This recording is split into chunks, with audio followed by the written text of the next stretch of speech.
achava que assim estava mal. De um ônibus pro outro, aquilo para ele era o fim. Conselho de seu pai, motocicleta é perigoso, vital.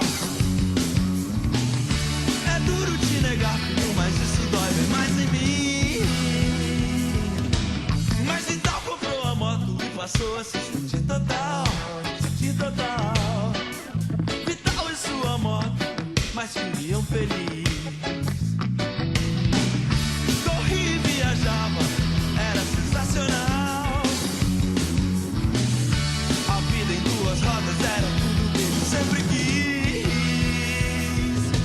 Vital passou a se sentir total, com seu sonho de metal. Vital passou a se sentir total, com seu sonho